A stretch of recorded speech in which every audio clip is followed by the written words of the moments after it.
ఎదురవుతుంది. ఉదాహరణగా చెప్తున్నాను. ఎదురైనప్పుడు దానిని 1కి 10 సార్లు ఆలోచించి ఇంకొంచెం బరువు పెంచుకుంటాం. బరువు పెరిగినప్పుడు దించుకోవాలి కదా. దించుకోవాలా పెంచుకోవాలా? దించుకోవాలి. కానీ మనం ఏం చేస్తున్నాము? పెంచుకుంటున్నాము. పెంచుకోవటం వలన దాని యొక్క పరిమాణము, దాని యొక్క స్థితి మారుతుందా, లేదంటే అది ఇంకా బలంగా మారుతుందా? బలంగా మారిద్ది. ఎందుకంటే మనం తీసి వదిలే శ్వాస నిశ్వాసలతో దానికి ఆహారం వేస్తున్నాం. మన లోపల ఏర్పడినటువంటి బాధకి బ్రీతింగ్ ద్వారాగా, ఆలోచన ద్వారాగా కంటిన్యూగా మమేకమై అదే మంత్రోచ్చారణగా పలుకుతూ పలుకుతూ ఆలోచిస్తూ దాన్ని ఏం చేస్తున్నాం? బలంగా మారుస్తున్నాం. అది బాధ కదా, నెగిటివ్ కదా, చెడు కదా, గాయం కదా. దాన్ని ఎలా బలంగా మారుస్తాము? ఇప్పుడు దాన్ని బలహీనం చేయాలి. దానిని మనకు ఏర్పడినటువంటి బాధని, మన భవుడికి ఏర్పడిన భారాన్ని బలహీనం చేయాలి.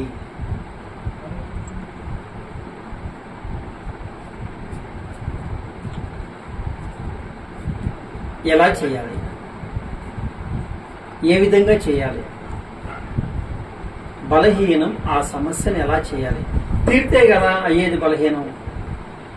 ఆ సమస్య అనేటువంటి బరువు ఎత్తుకున్నాము, అది తీరితే కదా అయ్యేది మన భావన. అయితే ఫస్ట్ మనము తేలిగ్గా ఉంటేనే అది తీరిద్ది. మొన్న టీచింగ్లో చెప్పుకున్నటువంటి 4 పదాలు ఉన్నాయి కదా.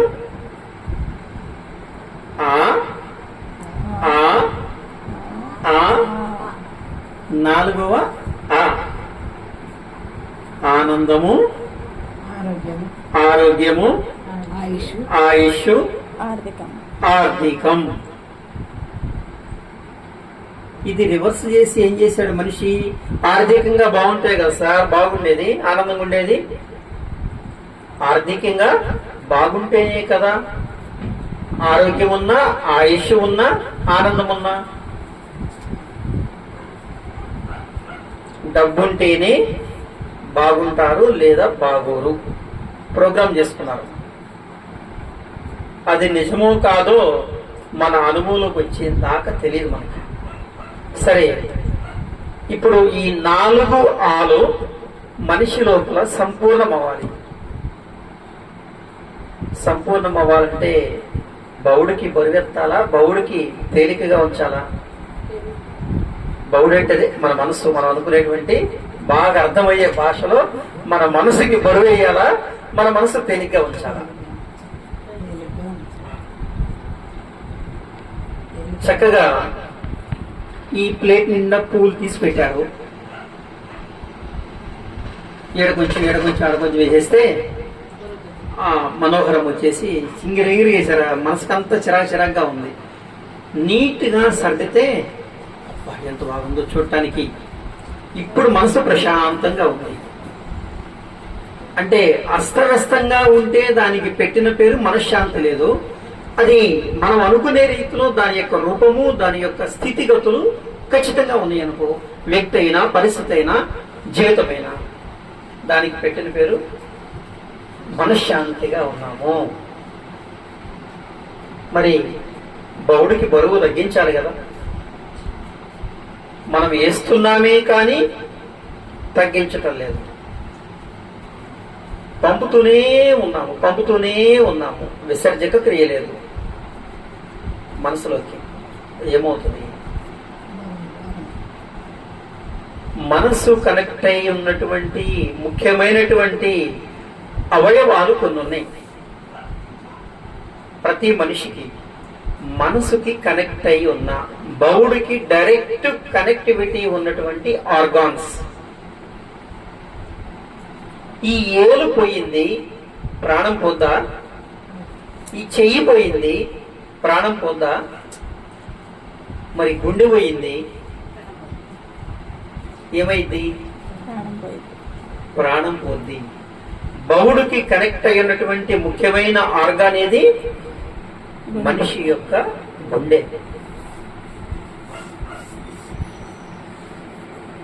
మన మనసు యొక్క చింత ప్రారంభం కాగానే మొదట తెలియపరిచే ఆర్గాన్ ఏది? గుండె. నొప్పిగా ఉంది, మంటగా ఉంది, బరువుగా ఉంది, భారమైపోయింది, చాలా పదాలు పెట్టుకుంటాం. మనసు ఎందుకు బలహీనం అవ్వాలి? గుండెందుకు భారం అవ్వాలి? చిన్నపాటి విషయం. ఈరోజు రాని వారు వస్తారా రారా? ఈరోజు లేని పరిస్థితి మారుతుందా లేదా? మారుతుంది. గడ్డం వచ్చిన తర్వాత ఎన్ని వేల సార్లు షేవింగ్ చేసి ఉంటాము, వస్తుందా లేదా? మరి పరిస్థితి మారుతుంది. మారేదాకా మనము ఓర్పుతోనూ సంతోషంతోనూ సాటిస్ఫాక్షన్గా ఉండాలి. ఎప్పుడైతే సంతృప్తి లాస్ అవుతామో, అసంతృప్తిగా మనం ఊపిరి తీసుకుని వదులుతూ ఉంటామో, ఆ భారం అంతా దేనికి వెళ్ళిద్ది? గుండెకి వెళ్ళిపోతుంది. సహస్రాధారమై ఉన్నటువంటి ఈ మెదడు అది ప్రశాంతంగానే ఉంటది. కానీ అనాగతికి కనెక్ట్ అయ్యి మూలాధారం వరకు సప్లై ఇస్తూ ప్రతిదానికి ఆపరేట్ చేస్తున్నటువంటి గుండె ఏమవుతుంది? బలహీనమవుతుంది.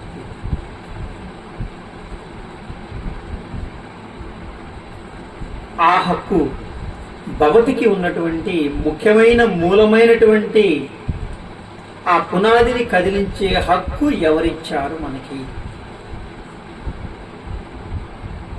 నా గుండె నా ఇష్టం అంటాం, నా కళ్ళు నా ఇష్టం అంటాం, నా నోరు నా ఇష్టం అంటాం, నా ఇష్టం నేను నచ్చింది చేస్తానంటాం. కానీ అది కోల్పోయేటప్పుడు దాన్ని మరొకరు కాపాడాల్సి వస్తుంది. మనది కాదు, జస్ట్ సర్వెంట్స్. ఒక సేవ చేయడానికి ఇష్టపడి వచ్చినటువంటి సర్వెంట్స్ మనం. మనసు బాలేదనే పదాలు వాడకండి. నా బౌడు బాలేదు, ఎందుకంటే అలా అంటూ ఉంటే కొద్ది రోజులకి దేవుడు బాలేదు దేవుడు బాలేదు అంటాం బాలేదు, కాబట్టి బాలేదనడం ఆపేస్తాం. దేవుడు ఎప్పుడు సంతోషంగా ఉంటాడు. నా లోపలున్నా నేనయ్యున్నా ఆ దైవం ఏ బాధ లేకుండా హాయిగా ఉంటుంది. అప్పుడు ఈ భౌతికి ఇచ్చిన సంతృప్తే మన యొక్క ఆయుష్. మన వాళ్ళు అంటూ ఉంటారు, ఏమని అంటారు? తరాలు తరాలు తరాలు చాలా మంది కళ్ళ ముందే వెళ్ళిపోతూ ఉన్నారు. వెళ్ళిపోయినా కానీ ఆ ఇంట్లో పెద్దవారు ఉంటే వాళ్ళు ఏమంటారు? చాలా మంది పోయారు, మనిషి గట్టిగా నిలబడిందే అంటారు. చాలా మంది పోయారు. ఇప్పుడు మా అమ్మమ్మ గారు, మా నాన్నమ్మ గారు, అమ్మమ్మ గారు ఉన్నారు. చాలా మంది వెళ్ళిపోయారు, కానీ వాళ్ళు ఉన్నారు. ఉండటం వల్ల ఏమంటారు వాళ్ళని? వాళ్ళ గుండె బలం ఎక్కువ. అల్లుడు పోయినా, కొడుకు పోయినా, కూతురు పోయినా, మనవడు పోయినా, మనవరాలు పోయినా, మనవరాలు భర్త పోయినా, ఎవరు పోయినా ఈమె ఇంకా ఉంది. బలమైన వ్యక్తి, గుండె బలం గల్లాది. గుండె బలం దేంతో వచ్చింది?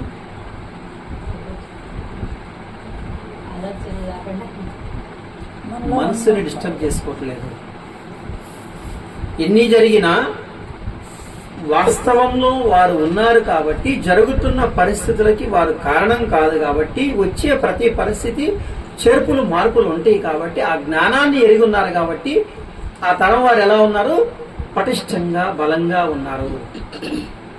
ఈ రోజున్న తరాలు ఎలా ఉన్నాయి? 10th క్లాసు తప్పాడనగానే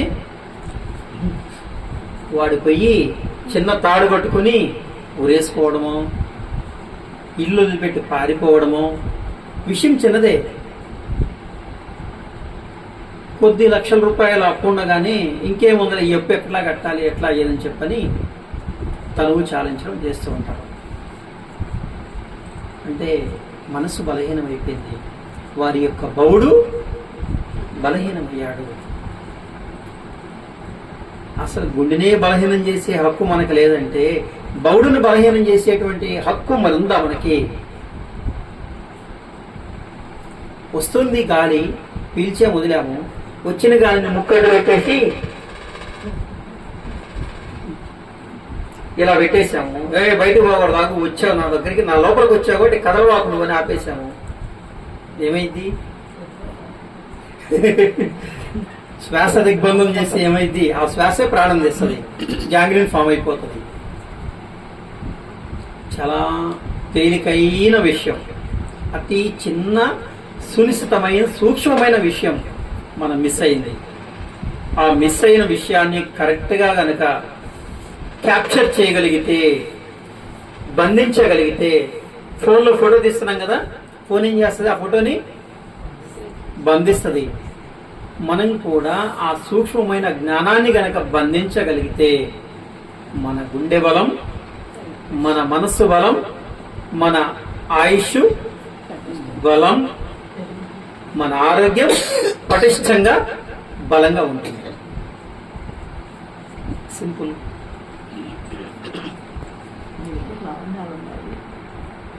మనం పెట్టుకున్నటువంటి ఈ ఏడాదికి ఒక మంత్ర బలం ఉంది. విశ్వశ్రీ పరాభవనామ శక్తియే నమః. బాహ్యంలో ఉన్నటువంటి ఆ శక్తి, నా లోపల ఉన్న ఈ శక్తి ఒకటే. రెంటికి కలిపి మనం చెప్తున్నటువంటి మంత్రోచ్చారణ ఆ శక్తికి నమస్కారాలు. నమః. విశ్వశ్రీ పరాభవనామ శక్తియే నమః. గుండె బలంగా మారుతుంది, మనసు బలంగా మారుతుంది. అంటే భవుడు బలంగా మారతాడు, భవతి బలంగా మారతాడు. భవతి భవుడు బలంగా మారినప్పుడు మన జీవితం ఎలా మారుతుంది?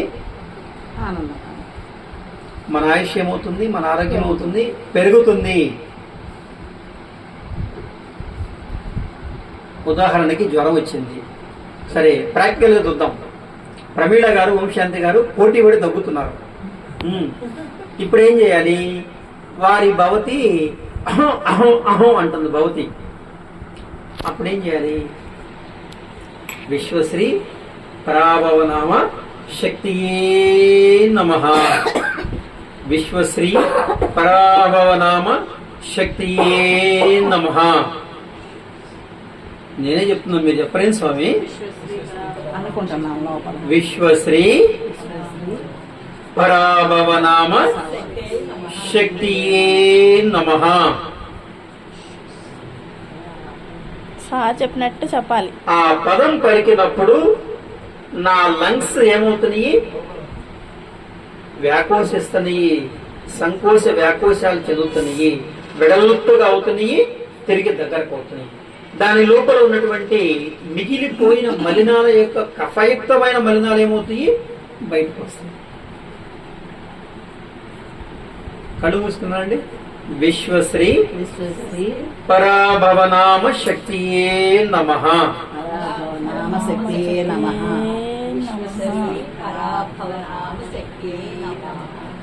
విశ్వశ్రీ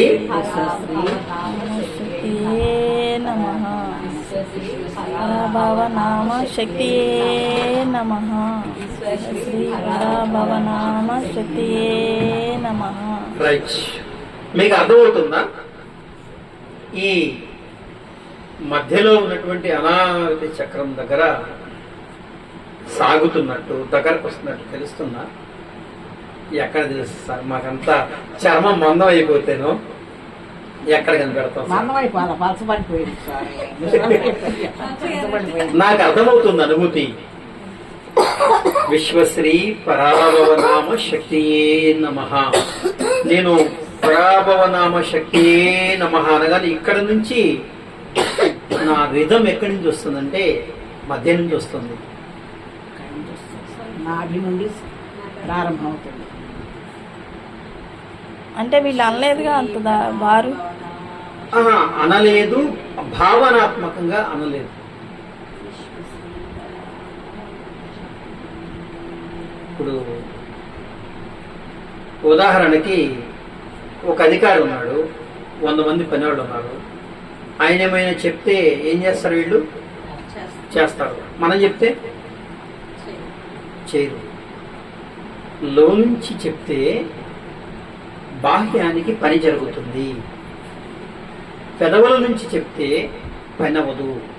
అధికారి లోపల ఉన్నాడు. ఎక్కడున్నాడు? భవుడు.